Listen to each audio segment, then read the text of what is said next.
자, 우리 삶에는 종종 설명할 수 없는 고난이 찾아옵니다. 자녀의 문제, 또 갑작스러운 질병, 또 배우자의 문제, 또 사람들과의 갈등, 재정의 어려움 등 여러 가지 생각지 못했던 이런 일들을 만나게 됩니다. 왜 나에게 이런 일이 일어났을까? 우리들은 이런 문제들에 직면하게 될 때에 이런 생각을 합니다. 나는 하나님을 믿는 사람이고 나는 신앙생활 잘하는 사람인데 왜 하나님께서 나에게 이런 문제들이 일어나게 하셨을까? 내가 무엇을 잘못했을까? 이렇게 생각을 합니다. 자, 오늘 본문에 보면 등장하는 인물들이 있습니다. 야곱의 형들입니다. 그리고 야곱입니다. 이들도 어려움을 만나게 될 때에 이런 고백을 합니다. 하나님이 어찌하여 이 일을 행하셨는가? 자, 오늘 우리는 본문 말씀을 통해서 야곱과 또 그의 아들들에게 일어난 이 복잡하고 힘든 일을 통해서 왜 이런 일들이 일어나게 되어졌는지 같이 한번 살펴보고자 합니다. 그리고 지금도 우리 성도님들 중에서 고난을 만나서 힘들고 어려운 상황에 처해 있는 분이 있으면 하나님의 말씀이 선포되어질 때에 나를 향한 하나님의 음성을 들을 수 있는 그런 축복의 시간이 되시기를 주님의 이름으로 축원합니다. 자, 첫 번째로 이 고백은 요셉의 형들의 고백입니다. 대기근으로 인해서 양식이 떨어졌을 때에 요셉의 형들이 애굽으로 갑니다. 이유는 단 하나입니다. 양식을 구하기 위하여 갔습니다. 그런데 이 애굽 땅에서 생각지 못했던 큰 봉변을 당하게 됩니다. 스파이로 몰린 것입니다. 자, 여러분, 스파이로 몰리게 되면 자칫 잘못하면 죽을 수도 있습니다. 스파이라는 누명을 누가 씌웠습니까? 애굽의 총리인 요셉이 이 누명을 씌웠습니다. 형들은 애굽의 총리인 요셉의 말에 따라서 이제 자신들의 누명을 벗기 위해서는요, 자신의 형제들 중에서 시므온을 오게 두고 자신들은 곡식을 가지고 가서 그 곡식을 두고 자신들이 말했던 막내 동생 베냐민을 애굽의 총리 앞으로 데려와야 했습니다. 그래야 옥에 갇힌 시므온을 구할 수가 있었습니다. 자, 이들이 곡식을 사가지고 집으로 돌아갑니다. 가던 중에 한 여간에 들리게 됐습니다. 짐승들에게 양식을 주기 위해서 곡식자루를 풀었는데 거기에서 뭐가 나왔어요? 돈이 나왔던 것입니다. 자신들이 지불했던 돈이 그 자루 어기에 있었습니다. 그는 깜짝 놀라서 다른 형제들에게 뛰어가서 말합니다. 그 말을 들은 다른 형제들도요, 다 넋이 나간 것처럼 깜짝 놀랐습니다. 하나님이 어찌하여 이런 일을 우리에게 행하셨는가? 이들은 지금 애굽의 총리인 요셉이 자신들을 시험하는 줄 몰랐습니다. 그들은 지금 왜 자신들이 이런 일을 경험하고 있는지 깨닫지를 못했습니다. 이들은 불안해하면서 던졌던 질문, 바로 하나님께서 왜 우리에게 이런 일이 일어나게 하셨냐는 것입니다. 이제 자신의 집에 도착해서 모든 곡식자루를 풀었습니다. 그러자 그 곡식자루에 자신들이 지불했었던 돈이 이제 그대로 있었습니다. 이들은 몹시 두려워합니다. 그들의 반응이 무엇입니까? 하나님이 어찌하여 이런 일을 우리에게 행하셨는가? 자, 이 말은 두려움에 가득 차서 하는 말입니다. 또 반면에 죄책감의 표현이기도 했습니다.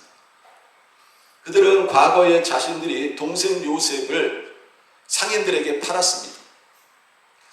그 죄가 지금 하나님의 심판으로 자신들에게 임하고 있다고 느꼈습니다. 사랑하는 성도 여러분, 지금 요셉이 행한 일로 인해서 형들에게 어떤 일이 일어나고 있습니까? 형들이 죄책감을 받고 있습니다. 양심의 찔림을 받습니다. 하나님께서 이 일을 통해서 무뎌지고 또 감춰져 있던 이러한 죄들을 생각나게 하셨습니다. 그러나 우리가 이 사건을 통해서 한 가지 알아야 될 것은 뭐냐면 하나님은 심판하시는 하나님이 아니라는 것입니다. 이 일이 일어나게 하신 이유는 심판하시기 위함이 아니라 은혜를 베푸시기 위해서 이 일이 일어나게 하셨다는 것입니다. 그러니까 하나님은 그 형들에게 이러한 죄책감을 통해서 그들이 깨닫고 회개하고 하나님 앞에 돌아오기를 원하셨던 것입니다.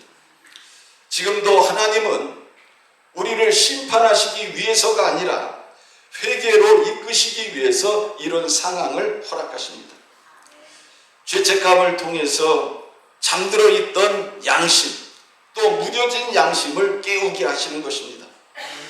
아직도 깨닫지 못한 이러한 죄가 있다면, 또 해결하지 못한 이러한 죄가 있다면 하나님은요, 오늘날도 다양한 방법을 통해서 우리가 회개하기를 원하십니다. 여러분들 안에 아직 해결되지 않은 이런 죄의 문제가 있다면 이 문제를 반드시 해결하시기 바랍니다. 이사야서 1장 18절에 보면 여호와께서 말씀하시되 오라 우리가 서로 변론하자 너희의 죄가 주홍 같을지라도 눈과 같이 희어질 것이요 진홍같이 붉을지라도 양털같이 희게하리라. 너희가 즐겨 순종하며 땅의 아름다운 소산을 먹을 것이요 너희가 거절하여 배반하며 칼에 삼켜지리라. 여호와의 말씀입니다. 사랑하는 성도 여러분, 죄에 대한 기억은 시간이 지나도 지워지지 않습니다. 하나님은 그것을 깨닫게 하시기 위해서, 그리고 그 문제를 해결하시기 위해서 때로는 우리의 삶 속에 특별한 사건을 허락하십니다. 그리고 다시 한번 말씀드리지만 하나님은 이 사건들을 통해서 우리를 심판하시기 위함이 아니라 다른 은혜를 주시기 위함임을 우리는 기억해야 되는 것입니다. 자, 두 번째로 이 고백은 야곱의 고백이기도 합니다. 자, 양식을 사러 간 아들들이 돌아왔습니다. 보니까 얼굴들이 다 창백한 거예요. 기근 속에서 양식을 구했다는 이런 기쁨이 아니라 아들들이 돌아왔는데 보니까 얼굴들이 좋지 않습니다. 그렇다고 양식을 못 구한 것도 아니에요. 양식을 다 구했습니다. 가만 보니까 10명의 아들이 갈 때는, 애굽에 갈 때는 같이 갔는데 가만 보니까 한 명의 얼굴이 보이질 않는 거예요. 누가 안 보이는 거예요? 시므온이 보이질 않습니다. 야곱은 물어봅니다. 야, 시므온 어디 갔니? 그랬더니 아들들이 자초지종을 이야기하는 것입니다. 지금 시므온은 애굽의 감옥에 갇혀 있다는 것입니다. 스파이로 몰려가지고 자신들 대신에 대표로 시므온이 감옥에 갇혀 있다는 것입니다. 시므온이 풀려나려면 막내인 베냐민을 데리고 애굽 땅에 다시 가야 한다는 것입니다. 이 말을 들은 야곱은요, 굉장한 충격을 받습니다. 그런데 설상가상으로 곡식 자루를 열어봤더니 거기에 애굽으로 출발할 때 가지고 갔던 돈다발이 그대로 다 들어있는 것입니다. 집을 대어줘야 될 돈이 그대로 다 돌아왔습니다. 여러분, 야곱의 입장에서는요, 기가 막힌 일이 일어나게 된 겁니다. 마땅히 돈을 지불을 해야 됐는데 양식은 가져왔는데 돈은 그대로 다 왔습니다. 여러분, 자칫 잘못하면 어떤 누명을 쓸 수 있어요? 도둑놈이라는 누명을 쓸 수 있는 상황이었습니다. 이런 상황에서 야곱은 탄식을 합니다. 너희가 나로 자식을 잃게 하도다. 자, 이미 오래전에 가장 사랑하는 요셉이 사라졌습니다. 그때 다른 아들들이 와가지고 하는 이야기가, 아버지 보세요, 요셉이 입던 옷입니다. 내보였는데 보니까 거기에는 피가 묻어 있고요. 그러면서 아들들이 하는 이야기가 짐승들이 요셉을 잡아먹은 것 같습니다. 이 이야기를 들은 야곱이 가슴이 철렁했겠죠. 근데 이번에 애굽 땅에 갔다가 돌아왔는데 지금 시므온이 어디 있습니까? 옥에 갇혀 있다는 거예요. 더군다나 베냐민을 또 애굽 땅에 데려가야 된다는 것입니다. 그렇지 않으면 시므온이 옥에서 풀려나지 못하고 스파이로 누명을 써서 죽을 수 있다는 것입니다. 아버지인 야곱의 입장에서 아들들이 지금 하나하나 사라져가는 거예요. 지금 궁지로 몰려가고 있는 겁니다. 자, 어떤 마음이 들겠습니까? 야곱은 탄식한 것입니다. 절망한 것입니다. 야곱은 아들들에게 이렇게 말합니다. 너희가 나에게 내 자식들을 잃게 하도다. 요셉도 없어졌고 시므온도 없어졌거늘 베냐민을 또 빼앗아 가고자 하니 이는 다 나를 해롭게 함이로다. 야곱은 지금 자신에게 일어나고 있는 이 사건을 어떻게 바라보고 있습니까? 다 부정적으로 보고 있습니다. 다 불리한 쪽으로 보고 있습니다. 안 좋은 상황으로 보고 있습니다. 야곱은 지금 자신의 눈앞에 일어나고 있는 이 일이 하나님의 섭리와 계획 속에서 일어나고 있음을 깨닫지 못합니다.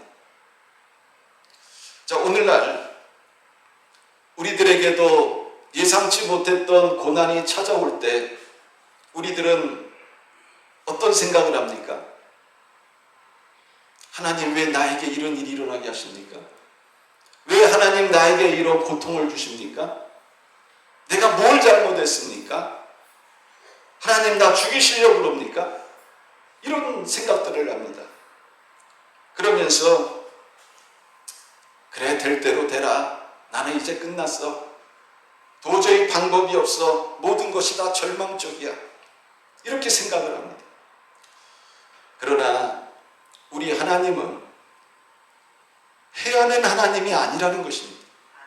하나님은 우리를 망하게 하시는 분이 아니라는 것입니다.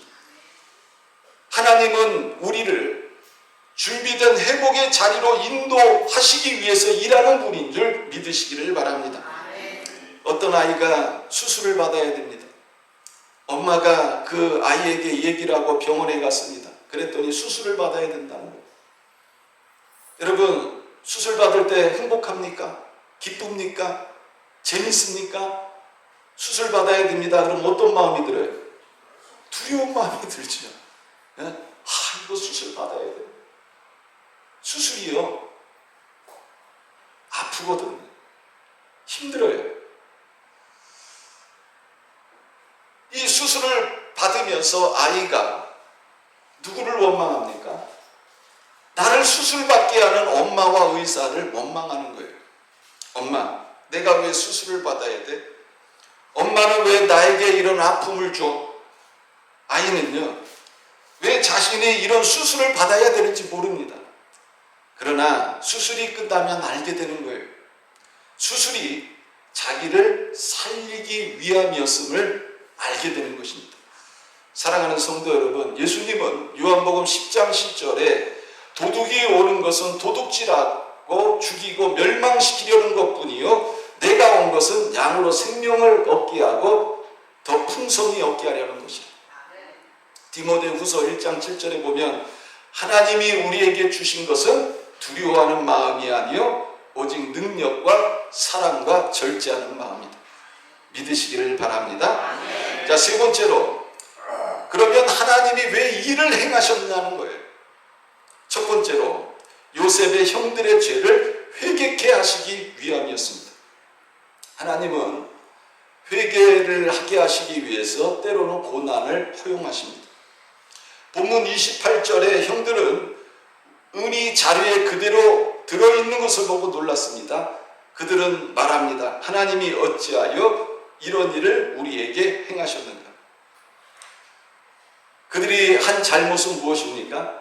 오래전에 자신의 동생을 상인에게 팔아 넘겼다는 거예요. 그리고 동생을 미워했다는 것입니다. 죽일 만큼 미워했다는 것입니다. 시간은 많이 흘렀습니다. 그러나 하나님께서 이제 그 형제들에게 지난날 그들이 행했던 죄를 깨닫게 하시기 위해서 이 사건을 일으키신 것입니다. 하나님은요, 사랑하는 자를 죄악 가운데 살도록 내버려 두시는 분이 아닙니다. 시간이 지나면 다 해결되겠지, 그렇지 않습니다. 하나님은요, 무뎌진 양심을 가지고 살아가고 있는, 세월로 포장해서 그 가운데 지은 죄도 잊어버리고 살고 있는 이 형제들이 죄를 하도록 하시기 위해서 고난을 허락하신 것입니다. 히브리서 12장 5절 6절에 보면 내 아들아 주의 징계하심을 경히 여기지 말며 그에게 꾸지람을 받을 때에 낙심하지 말라. 주께서 그 사랑하시는 자를 징계하시고 그가 받아들이시는 아들마다 채찍질하십니다. 어느 날 어린아이가 난로가로 가까이 가더니 그 난로가를 만지려고 그럽니다. 손을 뻗어가지고 그 뜨거운 난로를 만지려고 그럽니다. 그때 그 엄마가 손으로 그 아이의 손을 팍 쳐버렸어요. 그랬더니 그 아이가 뭐라고 그러느냐? 엄마 왜 때려? 엄마 왜 때려? 하면서 막 우는 거예요. 여러분, 이 엄마가 아이의 손을 왜 때렸습니까? 에? 이 아이 다치지 않도록, 그죠? 불에 대지 않도록 엄마가 아이의 손을 탁 친 거예요. 근데 아이 입장에서는 어떻게 받아들이는 거예요? 왜 나 때렸냐는 거예요. 그럼 그냥 놔두면 어떻게 되겠습니까? 난로에 손이 돼버리잖아요. 엄마가 그래서 손을 탁 쳐버린 거예요. 아들을 사랑하는 엄마의 행동이었습니다. 사랑하는 성도 여러분, 오늘날 우리의 삶 속에 이해되지 않는 이런 일들이 일어나게 되어졌을 때 그 안에는 우리 영혼을 돌이키시려 하시는 하나님의 뜻이 있음을 기억하시길 바랍니다. 그분은 회개하게 하시기 위해서 또 깨닫게 하시기 위해서 일하십니다. 하나님은 심판이 아닌 은혜를 베푸시기 위해서 일하시는 분인 줄 믿으시길 바랍니다. 형들은 죄를 잊고 살았습니다. 그러나 하나님은 그 죄를 회개하도록 돌이키게 하십니다. 돈자루 사건은요, 단순한 오해가 아닙니다. 그 사건은 그동안 무뎌져 있는 양심을 건드리는 사건이었습니다. 하나님은요, 시간 속에 죄를 덮어버리지 않습니다. 그러나 고백하고 회개하고 돌아오면 하나님은 은혜를 베푸시는 분인 줄 믿으시길 바랍니다. 시편 32편 5절에 내가 이르기를 내 허물을 여호와께 자복하리라 하고 주께 내 죄를 아뢰고 내 죄악을 숨기지 아니하였더니 곧 주께서 내 죄악을 사하셨느니라. 자, 둘째로 하나님이 왜 이 일이 일어나게 하셨느냐? 야곱의 믿음을 훈련하시기 위함이었습니다. 야곱은 이전에도 수많은 하나님의 놀라운 은혜를 체험한 사람입니다. 그는 인생에서 수많은 힘들고 어려운 문제들을 만났지만 그때마다 하나님의 은혜를 통해서 문제를 다 해결받았습니다. 수많은 체험신앙을 가진 야곱이지만 다시금 이 사건을 만나게 될 때 두려워합니다. 믿음으로 하나님 앞에 서지 못하고 믿음으로 하나님을 바라보지 못했습니다. 하나님은 그런 야곱을 잘 알고 계셨습니다. 그래서 이 야곱의 믿음을 한층 더 깊게 하시기 위해서 이 사건을 허락하신 것입니다. 사랑하는 성도 여러분, 우리의 삶에도 신앙의 훈련이 필요합니다. 우리가 볼 때는 나는 충분히 훈련 많이 받았어. 나 이 정도 못했어. 내가 신앙생활한 지 몇 년 됐는데 이렇게 생각합니다. 그러나 하나님이 우리를 보실 때는요, 아직도 부족합니다. 그래서 하나님께서는 때로는 우리가 일상생활 속에서 정말 하나님과 동행하지 못하고 세상에 젖어 살고 있는 우리들에게 하나님께서 고난을 허용하시는 것입니다. 그리고 그 고난을 통해서 다시 하나님을 신뢰하고 의지할 수 있도록, 다시 믿음의 사람으로 설 수 있도록 하나님께서 이런 고난을 우리 가운데 허용하시는 것입니다. 그래서 우리는 고난의 과정을 통해서 내 명철을 의지하지 않고 내 경험을 의지하지 않고 하나님을 더욱 신뢰하는 자가 되어지는 것입니다. 세 번째로는요, 하나님은 하나님의 계획을 이루시기 위해서 일하시는 분입니다. 자, 하나님은 내가 생각한 것보다 항상 더 큰 그림을 가지시고 일하시는 분입니다. 하나님이 지금 이런 일을 행하시는 것은요, 야곱의 집안을 심판하시기 위해서 이런 일을 하시는 분이 아니라 야곱의 집 전체를 구원하고 회복을 준비하시기 위해서 이 일을 행하시는 것입니다. 그런데 문제는 뭐예요? 하나님의 이런 마음을 알고 있는 사람들이 그 집에 있다 없다? 없다는 거예요. 한 사람도 하나님의 이런 마음을 알고 있는 사람이 없었다는 것입니다. 야곱은 자식들로 인하여 마음이 무너졌습니다. 요셉도 잃었고 시므온도 잃었고 베냐민까지 빼앗아 가고자 하느냐, 자식들에게 이렇게 말을 했습니다. 야곱에게는요, 현재의 상황이 너무나 두려운 상황입니다. 그래서 모든 것이 자기에게 화가 되었다고 말하고 있습니다. 사랑하는 성도 여러분, 이 모든 일이 어떻게 결론을 맺습니까? 요셉은 형들을 용서하고 형들은 변화가 됩니다. 야곱은 죽기 전에 애굽으로 가서 애굽의 총리가 된 그토록 사랑하는 요셉을 다시 만나게 됩니다. 그리고 야곱의 모든 가족은 애굽의 총리가 된 요셉의 돌보심 가운데에 기근 속에서 모든 것을 이겨내고 평안하게 살게 되는 것입니다. 사랑하는 성도 여러분, 우리는 항상 무엇을 봅니까? 현재만 봐요. 지금만 바라봅니다. 그래서 지금 우리에게 고난이 오면 곧 죽을 것 같습니다. 그리고 죽을 것 같이 이야기를 합니다. 온몸에 힘이 빠지고요, 잠도 못 자고요, 밥맛도 없고요, 사람 만나는 것도 귀찮고요, 심지어는 교회 나오는 것도 귀찮아합니다. 여러분, 그러면 됩니까? 안 됩니까? 안 됩니다.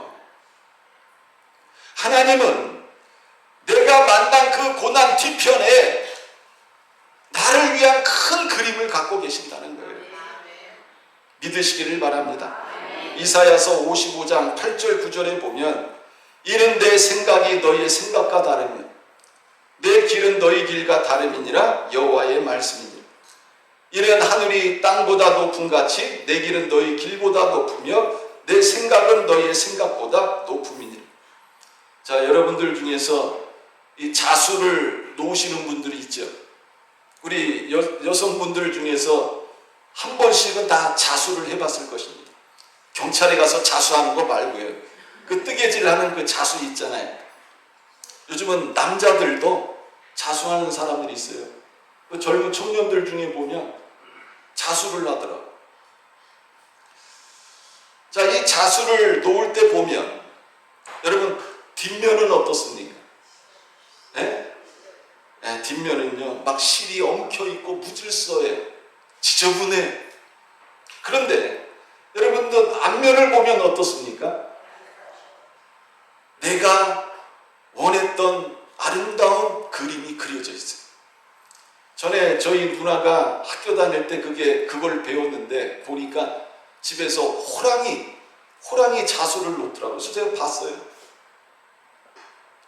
앞에는 호랑이가 있는데 뒤에 보니까 아주 실타래가 막 얽힌 것 같고 복잡하고 막 그래요.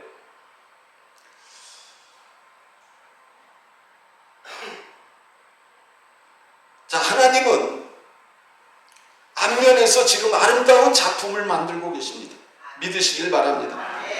그러므로 우리는 누구를 바라보아야 합니까? 하나님을 바라봐야 되는 거예요. 하나님이 내 삶에 놓는 자수를 바라봐야지 그 뒷면을 바라보면서 왜 내 인생은 이렇게 얽히고 실타래처럼 복잡하게 얽혀 있는가? 아니라는 거예요. 하나님은 그 뒷면의 그 과정을 통해서 앞면에 아름다운 이러한 자수를 만들고 계시는 것입니다. 여러분, 오늘날 하나님은 내 생애를 이렇게 만드시는 분인 줄 믿으시길 바랍니다. 지금 현실은 두렵고 이해되지 않는 이런 상황이지만 하나님은 이 일을 통해서 요셉과 형제들이 화해하고 야곱의 가족이 전체 구원을 받고 한 걸음 더 나아가서 이스라엘 민족 보존을 준비하고 계시는 것입니다. 훗날 요셉은 형들에게 이렇게 고백을 합니다. 창세기 50장 20절에 보면 당신들은 나를 해하려 하였으나 하나님은 그것을 선으로 바꾸사 오늘과 같이 많은 사람의 생명을 구원하게 하셨나이다. 하나님의 계획은요, 단순히 개인의 안위만 위한 것이 아니라는 거예요. 하나님은 민족과 역사를 살리는 구속의 계획까지도 갖고 계셨다는 것입니다. 나오미가 베들레헴에 살 때 큰 기근이 임했습니다. 그때 남편과 상의해가지고 기근을 피해가지고 모압 땅으로 갑니다. 이 나오미의 가정은 상당한 재력가였습니다. 그런데 모압에서 어떤 일이 일어납니까? 남편은 죽어요. 또 두 아들도 죽어요. 가지고 있는 재산은 다 탕진됐습니다. 자, 나오미의 입장을 한번 생각해 보세요. 기가 막힌 일인 거예요. 이 나오미의 입에서 나오는 말이 뭡니까? 왜 하나님께서 나에게 이런 일이 일어나게 하셨습니까? 왜 나에게 이런 고난이 일어나게 하셨습니까? 아마 수없이 하나님에게 물어봤을 것입니다. 그러나 하나님에게 물어봐도 답이 없습니다. 그러던 중에 베들레헴에 양식이 주어졌다는 말을 듣고 이제 고향으로 가자 생각을 하고 고향을 향하여 갑니다. 그때 함께 동행했던 여인이 있었습니다. 누굽니까? 바로 룻입니다. 며느리 룻이, 모압 출신의 룻이 시어머니를 따라 나섰습니다. 이들이 베들레헴 땅에 왔습니다. 그들에겐 돈이 없습니다. 가진 것이 없습니다. 심지어 먹을 양식도 없었습니다. 룻은 절박한 상황이었지만 끝까지 신앙을 붙들었습니다. 그런데 베들레헴 땅에 돌아온 이 나오미와 룻에게 하나님께서 복을 주십니다. 그래서 룻이 시집을 가는데 누구랑 결혼을 해요? 보아스랑 결혼을 합니다. 그리고 아이를 낳습니다. 누구예요? 오벳. 그리고 이 오벳이 또 나중에 아들을 낳습니다. 누굽니까? 이세. 또 이세가 아들을 낳습니다. 누굽니까? 다윗. 그리고 이 다윗의 집안에서 누가 탄생했습니까? 예수님이 탄생을 하십니다. 여러분, 엄청난 계획 아닙니까? 이방 여인이 신앙을 붙들고 정말 아무 소망이 보이지 않는 상황 속에서 신앙 하나 붙들고 낯선 베들레헴에 왔을 때 하나님께서 룻에게 엄청난 복을 주신 거예요. 그런데 하나님이 복을 주실 때 룻 개인에게만 주신 것이 아니라 이처럼 수많은 영혼들을 살리기 위해서 그의 후손으로 누구를 보내신 거예요? 예수님을 보내신 것입니다. 이제 결론을 맺습니다. 사랑하는 성도 여러분, 하나님이 우리 삶에 이해할 수 없는 일들을 행하실 때, 그래서 생각지 못한 고난이 나에게 직면했을 때 우리는 하나님을 의심하기보다는 하나님의 뜻을 구하고 하나님을 신뢰하는 사람들이 되어져야 됩니다. 형들은, 그리고 아버지 야곱은 하나님이 어찌하여 이 일을 행하셨는가 라고 물었지만, 우리는 이제 왜 이런 일이 일어났는지 다 알고 있지 않습니까? 하나님께서 이런 일이 일어나게 하신 것은 회개하게 하시기 위해서, 깨어진 가족의 관계를 회복시키기 위해서, 또 구원의 계획을 이루시기 위해서 하나님은 일하고 계셨습니다. 사랑하는 성도 여러분, 이 시간 여러분들의 삶 속에도 이해되지 않는 이러한 고난이 직면해 있다면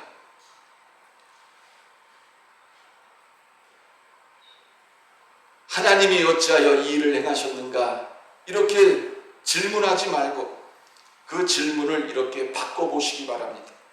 하나님, 이 일을 통해 나에게 무엇을 말씀하고 계시나요? 하나님, 이 고난 속에 당신의 뜻이 무엇입니까?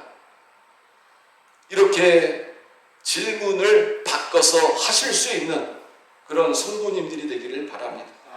하나님은 지금도 하나님의 뜻을 이루시기 위해서 우리 삶을 인도하고 계십니다. 우리 사랑하는 성도님들은 오늘 이 말씀을 기억하시고, 내가 지금 고난 속에 있다면 하나님은 이 고난을 통해서 나에게 무엇을 하실 것인가 진지하게 하나님 앞에 물어보고 기도함으로 인해서 야곱과 요셉의 형들이 어떤 축복을 받았는지 다시 한번 기억하고 하나님을 신뢰할 수 있는 그런 저와 여러분들이 되시기를 주님의 이름으로 축원합니다.